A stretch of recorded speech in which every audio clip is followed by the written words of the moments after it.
this teaching was until I started doing a little bit of research about your mind. And the standard conversation is in my house, Bob will say, "You're not listening." And I'll say, "I'm listening." And he'll say, "What are you thinking about?"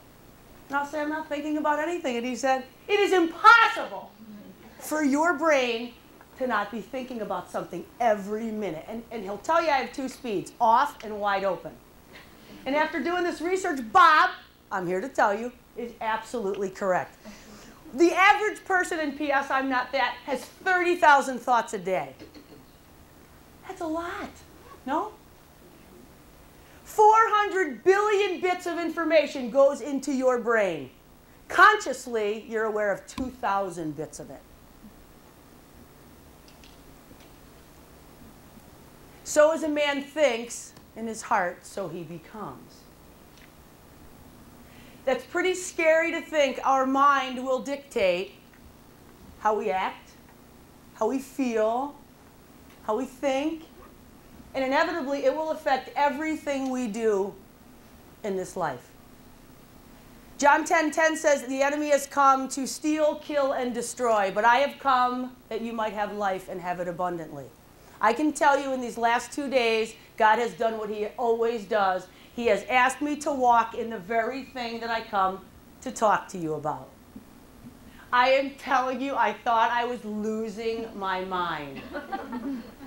I just got a text from my husband that said, "I'm praying for you and I'm losing my mind." He was home with the kids for like 20 minutes before I got here. So losing your mind seems to be like can anyone relate to losing your mind? Feeling that way. Thank you. Okay. This is not a new concept. I would normally do not buy magazines like this. I bought this for $5. All this magazine says is what Jesus already said a long, long time ago. They just said it in a different way. Over and over and over again. It's all the same thing that he tells us. You were not given a spirit of fear, but a spirit of love, power, and self-control. And self-control, translated in the King James Version, is a sound mind. But we look everywhere and to everyone to tell us what it is we need. We already know what we need. We already have what we need. It says it right here, and this is the truth. I dig this.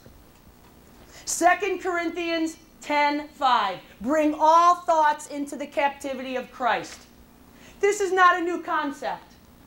But I'll tell you, it's one we struggle with over and over and over. As women, I don't know if we struggle more than men, maybe in a different way. But tonight we're going to talk about little insecurity, little fear, and what is it that is within us that maybe would help us with these 30,000 thoughts a day. I think we need to detox our brains. I love reading scripture to you now because I'm guaranteed by God that you're going to get something. Guaranteed that if it goes out, it does not come back empty-handed. So I'm going to read again from scripture. We're going to listen to a story, and I just want you to think about if you might be able to relate to anything in this story. Some of you may have heard it, some of you may have not. Here's the good news. It's in the book of Genesis, which is the beginning. And if you think anyone in your life is messed up, or you yourself is messed up, you'll be happy to read all about the people in Genesis and know they have gone years before you and showed you how messed up we are. And that's great. There's some commonalities here. I'm going to read from Genesis 29. Now Laban had 2 daughters. The name of the older was Leah, and the name of the younger Rachel. Leah had weak eyes, but Rachel was lovely in form and beautiful. That's like saying, but Leah's a dog.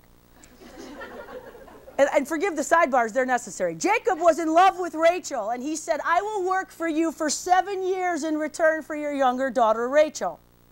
Laban said, "It is better that I give her to you than some other man. Stay with me."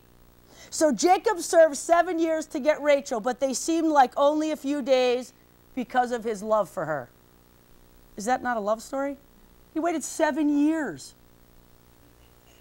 Then Jacob said to Laban, "Give me my wife. My time is completed and I want to lay with her." I don't think I need to explain what that means. It's exactly what you thought. So Laban brought together all the people of the place and gave a feast. But when evening came, he took his daughter Leah and gave her to Jacob, and Jacob lay with her. When morning came, there was Leah. So Jacob said, "What is this that you have done to me? I served you for Rachel. Why have you deceived me?" Okay, little sidebar here. I know some of our men might have intimacy issues, but I'm thinking if you waited for me for 7 years, that if my sister was laying next to you and lying with you, you might have said, "What's up with that?" I mean, maybe there wasn't a lot of communication, like, well, he just looked in her weak eyes and thought it was Rachel. I don't know. But I know there's an issue there. And Jacob, I don't know what you know about Jacob, but he's the guy who stole his brother's blessing. So he is the great deceiver himself. And now he's like saying, "Well, why are you deceiving me?" And here's the thing about God, he is so awesome. He puts us in situations where we are mirrored by the people that we cannot stand. Because like I say to my kids, when you bring out the worst in me, all that's left is the best in me. And this is what God is doing. Jacob has met his match with Laban. And I dig that, because God will just do anything to get us. Laban replies, "It is not our custom here to give the younger daughter before the older one." Okay, could you tell me that 7 years ago? Like, that was kind of important. Finish this daughter's bridal week, and then we'll give you the younger one. After 7 more years of work, my man would have been out of there.